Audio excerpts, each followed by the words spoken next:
Hello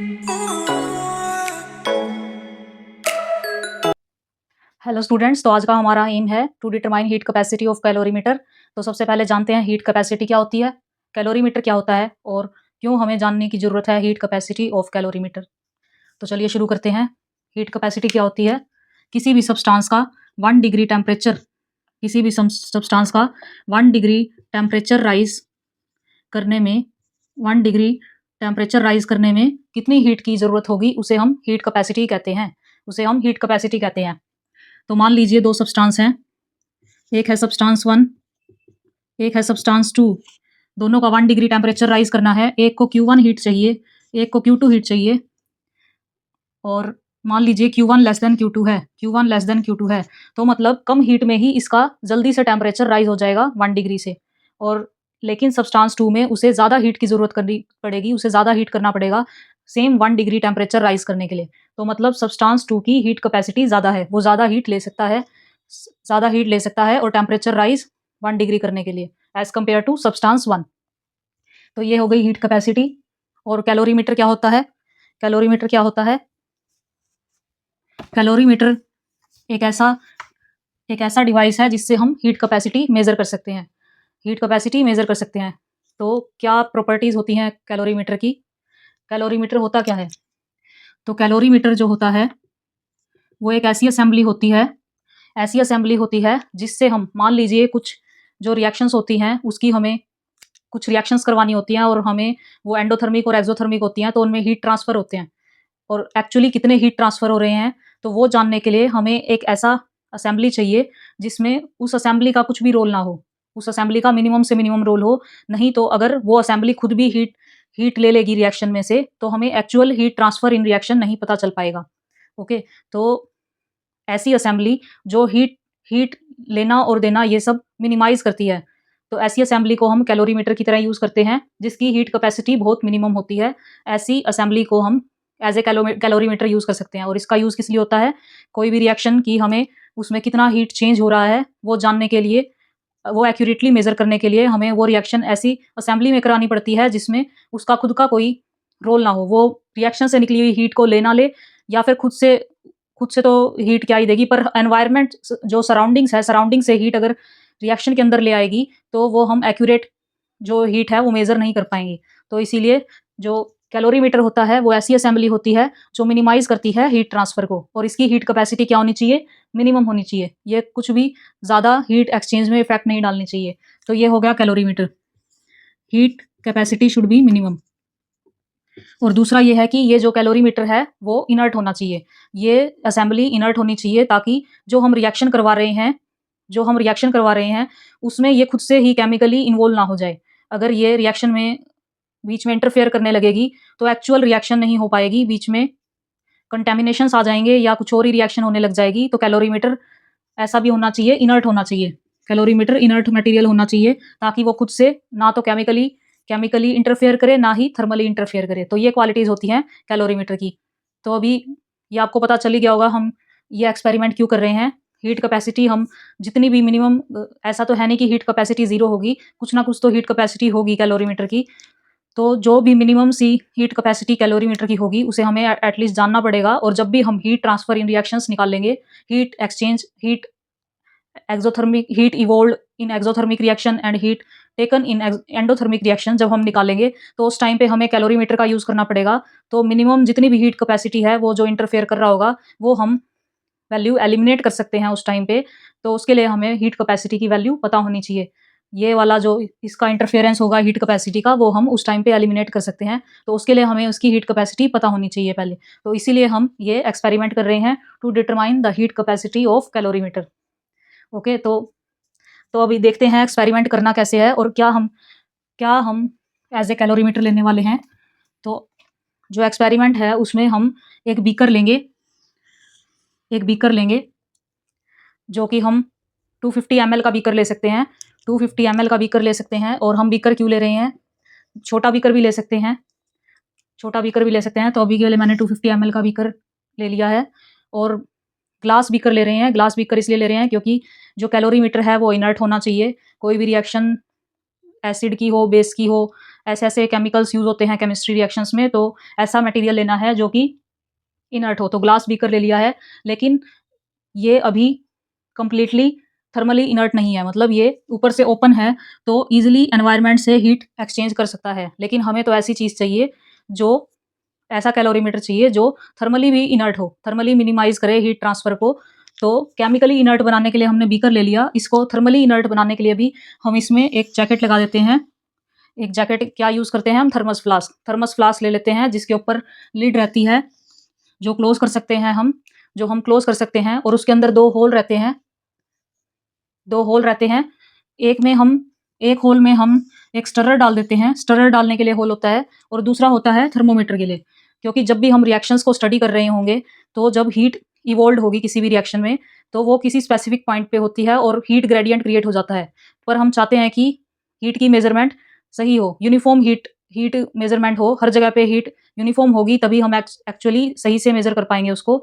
तो इसीलिए stirrer का यूज़ करते हैं। तो जब भी रिएक्शन करवाते हैं उसको स्टर करते हैं ताकि यूनिफॉर्म हीट हो जाए हर जगह पे और हम एक्चुअली सही से हीट मेजर कर पाएँ। और थर्मोमीटर होता है, थर्मोमीटर हम यूज़ करते हैं टेम्परेचर मेजर करने के लिए। तो जब भी रिएक्शन करवा रहे होंगे तो थर्मोमीटर यूज़ करते हैं टेम्परेचर मेजर करने के लिए। तो ये हमारी पूरी असेंबली कैलोरीमीटर की तरह यूज़ होगी। सबसे पहले हमने ये बीकर लिया था, बीकर ये हमने लिया था ताकि केमिकली इनर्ट हो जाए, और जो इस बीकर को हम रख सकते हैं एक जैकेट में जिसे हम थर्मस फ्लास्क बोल रहे हैं। थर्मस फ्लास्क लिया है हमने, और थर्मस फ्लास्क हमने लिया है ताकि ये बीकर जो है वो थर्मली भी इनर्ट हो जाए। थर्मली मिनिमाइज कर रहे हैं, थर्मल ट्रांसफर, इसका हीट ट्रांसफर मिनिमाइज कर रहे हैं। तो ये पूरी असेंबली जो हो जाएगी, ये इसे हम बोलते हैं कैलोरीमीटर। ओके, तो चलिए ये हमारी असेंबली हो गई जिसमें हमें हीट कैपेसिटी निकालनी है कैलोरीमीटर की। तो सबसे पहले एक्सपेरिमेंट में हमें क्या करना है, सबसे पहले कैलोरीमीटर में बीकर डालना है, और उसके अंदर हमें कोल्ड वाटर ले लेना है, उसमें हमें कोल्ड वाटर ले लेना है। बीकर में कोल्ड वाटर, एक्चुअली ये डिस्टिल्ड नॉर्मल वाटर ही ले सकते हैं आप, जो कि रूम टेम्परेचर पे हो। तो अभी हम आपको बताएंगे कि क्यों हम इसे कोल्ड वाटर बोल रहे हैं, एक्चुअली ये अभी आपको बाद में पता चलेगा। तो नॉर्मल वाटर लेना है, अभी के लिए मैं वाटर ही लिख देती हूँ यहाँ पे, नहीं तो आप कंफ्यूज हो जाएंगे। तो ये मैंने बीकर में वाटर ले लिया, और क्योंकि ये 250 ml का बीकर था, 250 ml का बीकर था, तो हम इसमें 100 ml वाटर ले सकते हैं। इसमें इसकी सफिशिएंट अमाउंट है कि 100 ml वाटर इसमें आ जाएगा, 100 ml वाटर इसमें आ जाएगा। तो फिर क्या करना है, हमें इसका लिड क्लोज कर देना है, और यहाँ पे स्टरर रहेगा और यहाँ पे थर्मोमीटर रहेगा। तो हमें क्या करना है, इसको 4 मिनट तक हर हाफ मिनट के बाद इसका टेम्परेचर मेजर करना है। क्योंकि ये नॉर्मल रूम टेम्परेचर पे ही है, तो इसका कुछ ज़्यादा चेंज होगा नहीं टेम्परेचर में। तो ये हमें टेम्परेचर मेजर करना है, हमें 4 मिनट के लिए करना है, 4 मिनट के लिए करना है, और हर हाफ मिनट के बाद रीडिंग लेनी है, हर हाफ मिनट के बाद रीडिंग लेनी है। तो ऐसे करके हमारी 8 रीडिंग्स हो जाएंगी, 8 बार हमें टेम्परेचर नोट करना। तो ये स्टेप 1 हो गया जिसमें हमने कोल्ड वाटर का टेम्परेचर नोट कर लिया 4 मिनट के लिए हर हाफ मिनट में। तो ये स्टेप 1 हो गया, और ये मैं आपको आगे बताने वाली हूँ कि क्यों हम नॉर्मल वाटर को कोल्ड वाटर बोल रहे हैं, ये आपको आगे पता चलेगा। तो स्टेप 2 में हमें क्या करना है, एक और बीकर लेना है। स्टेप 2 में एक और बीकर लेना है, और उसमें अभी सेम जितना 100 ml यहाँ पे वाटर लिया था, सेम यहाँ पे भी 100 ml वाटर लेना है। पर अभी क्या करना है, जितना ये टेम्परेचर था वाटर का, उससे 20 डिग्री सेल्सियस ज़्यादा हीट कर देना है। इसका टेम्परेचर हमें इस वाले वाटर के कंपेयर में 20 डिग्री सेल्सियस ज़्यादा राइज कर देना है हीट करके। तो ये अब हो जाएगा हॉट वाटर, ये हो जाएगा हॉट वाटर। क्योंकि इस वाटर के कंपैरिजन में वो वाटर कोल्ड था, तो इसीलिए हमने उसे क्या बोला था, कोल्ड वाटर। ऑल्दो वो नॉर्मल रूम टेम्परेचर पे था, लेकिन क्योंकि इसके कंपेयर में वो कोल्ड था, तो इसीलिए हमने इसको क्या बोला था, कोल्ड वाटर। ओके, तो स्टेप 2 में हमें क्या करना है, स्टेप टू में हमें सेम उसी तरीके से इस हॉट वाटर का भी टेम्परेचर नोट करना है, और 4 मिनट के लिए नोट करना है हर हाफ मिनट के बाद। तो इस तरह से इसकी भी 8 रीडिंग्स हो जाएंगी, रीडिंग्स हो जाएंगी। तो ये स्टेप 2 हो गया। और स्टेप 3 में हमें क्या करना है, इस बीकर के कंटेंट को इस बीकर में ट्रांसफर कर देना है। तो मतलब हॉट वाटर को कोल्ड वाटर में ट्रांसफर कर देना है। तो क्योंकि ये भी 100 ml है और ये भी 100 ml है, तो अभी टोटल कंटेंट क्या हो जाएगा, 200 ml। टोटल कंटेंट हो जाएगा 200 ml। ये मैंने हॉट वाटर इसमें मिक्स कर दिया है, तो अभी ये 200 ml हो जाएगा। तो इसीलिए, क्योंकि फाइनली हमें मिक्स करना था, तो इसीलिए हमने पहले से ही 250 ml का बीकर लिया था, ताकि 200 ml वाटर इसके अंदर आ सके। तो ये स्टेप 3 हो जाएगा, ये हो जाएगा स्टेप 3। तो सेम स्टेप 1 और स्टेप 2 की तरह से हमें इस मिक्सचर वाटर का भी टेम्परेचर नोट करना है 4 मिनट के लिए, हर हाफ मिनट के बाद। तो इसकी भी 8 रीडिंग्स हो जाएंगी, इसकी भी 8 रीडिंग्स हो जाएंगी। तो अभी हमें क्या करना है, हमें ग्राफ प्लॉट करना है। देखिए अभी हमें क्या करना है, ये सब एक्सपेरिमेंट करने के बाद अब हमारा काम है ग्राफ प्लॉट करने का। तो हमें ग्राफ किस किस के बीच में प्लॉट करना है, हमें प्लॉट करना है ग्राफ टेम्परेचर, हमें ग्राफ प्लॉट करना है temperature versus time. Temperature versus time के बीच में ग्राफ प्लॉट करना है। वाई एक्सिस पे टेम्परेचर होगा और एक्स एक्सिस पे टाइम होगा। तो अभी सबसे पहले हमने किसकी रीडिंग ली थी, सबसे पहले हमने रीडिंग ली थी कोल्ड वाटर की। कोल्ड वाटर की रीडिंग ली थी, तो क्योंकि ये वाई एक्सिस पे टेम्परेचर है, वाई एक्सिस पे टेम्परेचर है, तो जो कम टेम्परेचर होगा वो नीचे होगा और जो ज़्यादा टेम्परेचर होगा वो हायर एक्सिस पे होगा। तो जो भी कोल्ड वाटर की रीडिंग्स आएंगी वो कुछ नीचे की तरफ आएंगी। मान लीजिए ये रीडिंग्स आ गई, कुछ ये 8 रीडिंग्स आ गई और ऑलमोस्ट ये कांस्टेंट रहेंगी, क्योंकि नॉर्मल वाटर ही लिया था तो विद टाइम कुछ ज़्यादा चेंज आपको दिखेगा नहीं। और सेम हमें हॉट वाटर के लिए भी रीडिंग लिखनी है, हॉट वाटर के लिए भी रीडिंग यहाँ पे प्लॉट करनी है। और हॉट वाटर को हायर एक्सिस पे रखेंगे, क्योंकि ये हायर टेम्परेचर आएगा, ऊपर जितना एक्सिस पे ऊपर जाते जाते हैं वैल्यू बढ़ती जाती है, तो हायर टेम्परेचर ऊपर यहाँ कहीं उसकी रीडिंग्स आएंगी हॉट वाटर की, हॉट वाटर की यहाँ पे कहीं पे रीडिंग्स आएंगी। और फाइनली हमें क्या करना है, मिक्सचर की भी रीडिंग्स को इसी ग्राफ में प्लॉट करना है। तो मान लीजिए ये 4 मिनट पे आपने आखिरी ये रीडिंग ली और 5th मिनट में मान लीजिए आपने स्टार्ट किया मिक्सचर की रीडिंग्स को, तो यहाँ से कहीं से मिक्सचर की टेम्परेचर आएगी। और इंपॉर्टेंट बात यह है कि जो कोल्ड वाटर था और हॉट वाटर था उनको मिक्स करेंगे तो टेम्परेचर उनके बीच में कहीं पे आएगा। जो कोल्ड वाटर है वो हीट लेगा और जो हॉट वाटर है वो हीट रिलीज करेगा। तो जो फाइनल मिक्सचर का टेम्परेचर होगा वो इन दोनों के बीच में होगा। और विद टाइम ये जो मिक्सचर का टेम्परेचर है वो भी डिक्रीज करेगा, क्योंकि ये नॉर्मल टेम्परेचर पे नहीं है। तो विद टाइम ये नॉर्मल टेम्परेचर पे आने की कोशिश करेगा, तो विद टाइम इसकी स्लोप डिक्रीजिंग होगी। एक चीज और इंटरेस्टिंग होती है, इसमें जो पहला पॉइंट होता है वो स्ट्रेट लाइन में नहीं आता है, वो थोड़ा कम टेम्परेचर पे आता है। और वो ऐसा क्यों है, तो ये स्लोप कुछ ऐसी आती है, पहले कम टेम्परेचर आता है, फिर इंक्रीज होता है, फिर से डिक्रीज होने लग जाता है। तो इस डिक्रीज का रीजन तो मैंने आपको बता दिया।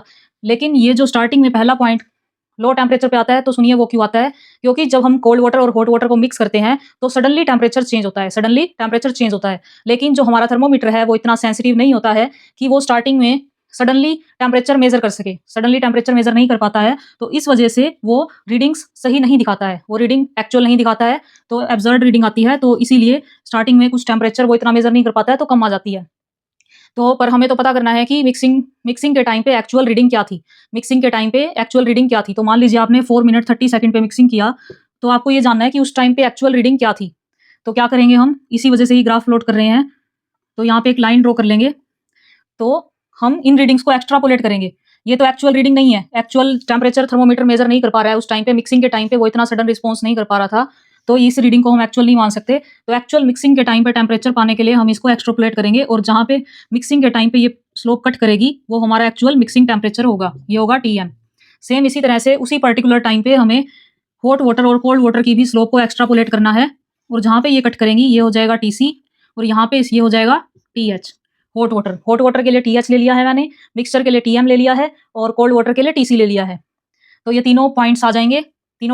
यही हमें ग्राफ से चाहिए थे कि एक्चुअल मिक्सिंग के टाइम पे क्या टेम्परेचर थे। तो वो सब पाने के लिए हमने ये ग्राफ प्लॉट किया था। ये आपके दिमाग में आ रहा होगा कि हमें ग्राफ बनाने की जरूरत क्या थी, तो ये रीजन था ग्राफ प्लॉट करने का। तो अभी हमें इन सबको यूज करते हुए हीट कैपेसिटी निकालनी है कैलोरीमीटर की। तो ये तो हो गया ग्राफ और एक्सपेरिमेंट। तो चलिए अब कैलकुलेशन करते हैं। तो जब हम मिक्सिंग कर रहे होंगे तो क्या होगा, हीट जो रिलीज होगी हॉट वाटर से वो किसने गेन की होगी, कोल्ड वाटर ने। और किसने गेन की होगी, कैलोरीमीटर ने की होगी। तो हम क्या लिख सकते हैं, heat loss by hot water is equal to heat gain bye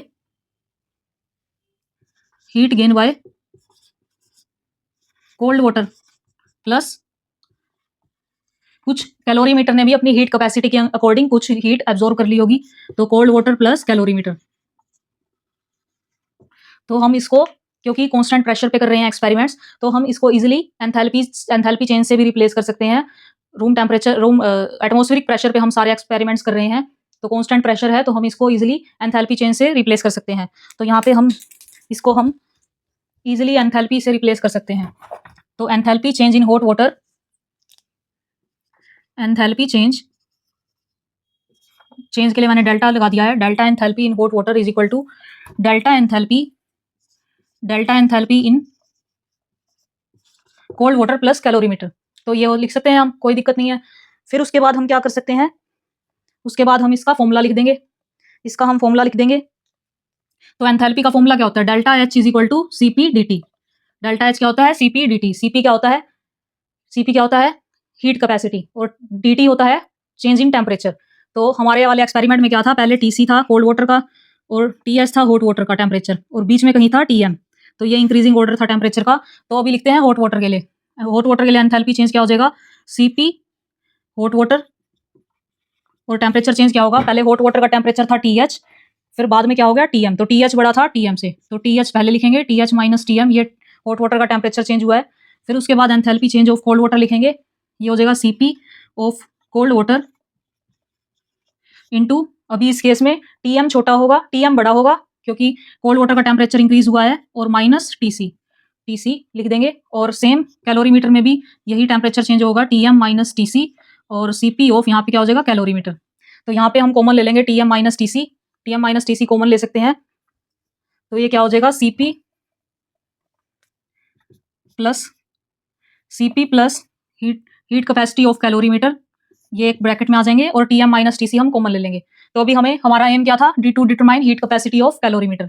तो क्या करेंगे, हम हीट कैपेसिटी ऑफ कैलोरीमीटर को एक साइड रखेंगे, बाकी सबको एक साइड ले आएंगे। तो सबसे पहले टीएम माइनस टीसी यहाँ पे मल्टीप्लाई में है, तो यहाँ पे आके डिवाइड में हो जाएंगे। तो CP of hot water TH minus TM by TM minus TC, ये हो जाएगा CP of cold water plus CP of calorimeter. ठीक है, तो ये हो गया। अभी एक चीज है, ये है टोटल हीट कैपेसिटी यूज कर रहे हैं हम, ये हम टोटल हीट कैपेसिटी की बात कर रहे हैं। अगर हम स्पेसिफिक हीट कैपेसिटी की फॉर्म में लिखना चाहें, ये सीपी है टोटल हीट कैपेसिटी, अगर हम इसको स्पेसिफिक हीट कैपेसिटी की फॉर्म में लिखना चाहे तो कैसे लिखेंगे। तो स्पेसिफिक हीट कैपेसिटी क्या होती है, 1 ग्राम सब्सटेंस का अगर टेम्परेचर 1 डिग्री सेल्सियस से राइज करें तो वो स्पेसिफिक हीट कैपेसिटी होती है। 1 ग्राम ऑफ सब्सटेंस का जो हीट चेंज होगा 1 डिग्री सेल्सियस टेम्परेचर राइज करने के लिए, तो उसे हम स्पेसिफिक हीट कैपेसिटी बोलेंगे। तो 1 ग्राम का है स्पेसिफिक हीट कैपेसिटी, लेकिन अगर हम मास से मल्टीप्लाई कर देंगे, कितने मास का सब्सटेंस है, तो वो हो जाएगी टोटल हीट कैपेसिटी। तो ये स्पेसिफिक हीट कैपेसिटी को मैंने एस से मल्टीप्लाई कर दिया, तो ये फॉर्मूला हो जाएगा। इससे हम टोटल हीट कैपेसिटी को स्पेसिफिक हीट कैपेसिटी की फॉर्म में लिख सकते हैं। तो यहाँ पे हम रिप्लेस कर देंगे CP of hot water, CP of hot water की जगह लिख देंगे mass of hot water into specific heat capacity of hot water TH minus TM by TM minus TC is equal to CP of cold water. CP of cold water की जगह भी हम लिख सकते हैं mass of cold water into specific heat capacity of cold water plus CP of calorimeter. ये हम ऐसे कैसे रहने देंगे। तो अभी हम एक चीज देखते हैं कि क्योंकि हम same volume of hot water and cold water ले रहे हैं, same volume of hot water and cold water ले रहे हैं, तो जब हम इनका मास देखेंगे तो इतना ज्यादा डिफरेंस नहीं होगा। तो क्या हम लिख सकते हैं mass of hot water is equal to mass of cold water. तो इसको मैं एम से ही लिख देती हूँ, यहाँ से हटा देंगे कोल्ड और हॉट, दोनों का मास नियरली इक्वल होगा। और वाटर की हीट कैपेसिटी ऑलवेज एक कांस्टेंट नंबर ही होती है, ऑलवेज एक कांस्टेंट नंबर होती है। तो specific heat capacity of hot water will be equal to specific heat capacity of cold water.